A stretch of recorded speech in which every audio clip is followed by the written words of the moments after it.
à tous, mon nom est François Letarte. Bienvenue sur ma chaîne JDRD30, une chaîne consacrée aux jeux de rôle sur table. Question 15 de RPGAD. Vous voyez ici, je suis en costume. Je viens de terminer une partie d'Hero Kids.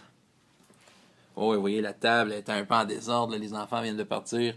Ils viennent de battre le roi Rodgar de sa malédiction. C'était très excitant. Donc, petit héros. Mais c'est ça. La meilleure source d'inspiration pour le jeu de rôle. Encore une fois, une question à plusieurs facettes. Écoutez, moi, j'ai tendance à dire que l'inspiration vient de partout. Moi, je pense qu'il n'y a pas... tu sais, je laisse l'inspiration arriver, peu importe d'où qu'elle arrive. Tu sais, dans les livres, dans les films, quand je vais au musée, sur Internet, dans le journal, quand je parle avec des gens, je veux dire, l'inspiration vient de partout. Je la laisse arriver, tout ça. Je suis assez influençable quand vient le temps d'une... Tu sais, si je lis un roman et que j'ai trippé, c'est sûr que s'il existe le jeu de rôle officiel, je vais vouloir l'essayer. Tu sais, mon meilleur exemple, c'est Star Wars. Je veux dire, Star Wars est une source d'inspiration incroyable, donc j'aime ça jouer à Star Wars. Le lien se fait directement. Quand j'ai lu Le Seigneur des Anneaux, ben, je voulais jouer au Seigneur des Anneaux, puis quand je lis du Cap et épée, ben, j'ai envie de jouer à un jeu de mousquetaire, en fait.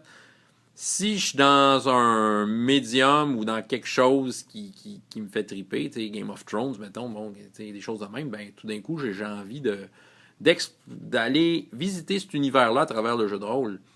Donc, ça devient une source d'inspiration. Mais, tu sais, parler de la meilleure source d'inspiration, je vous dirais de plus en plus, depuis un certain nombre d'années, en fait, je vais utiliser ce que les joueurs me disent. Ma meilleure source d'inspiration, c'est les joueurs eux-mêmes, quand je suis maître de jeu.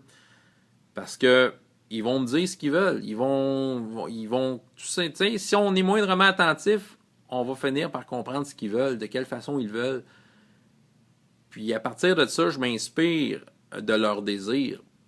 Puis à partir de ça, je vais monter quelque chose autour de ça. Ça m'inspire. Souvent, tu sais, c'est de l'inattendu, parce que tout d'un coup, c'est un joueur, c'est quelqu'un d'autre qui se livre à ses désirs par rapport au jeu, puis c'est de l'inattendu parce que je suis pas dans sa tête. Là.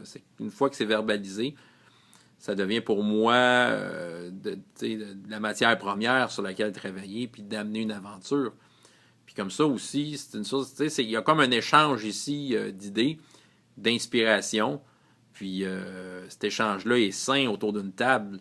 Ça va vraiment amener la partie à des endroits inattendus pour le maître de jeu, puis tout le monde va être content. Tout le monde va être content, tout le monde va avoir du bon temps. Tout le monde va... C'est des propos que j'ai dit là, ces temps-ci, mais c'est ça, tout le monde va se sentir important. Les joueurs vont se sentir importants. Donc, meilleure source d'inspiration, vos amis les joueurs.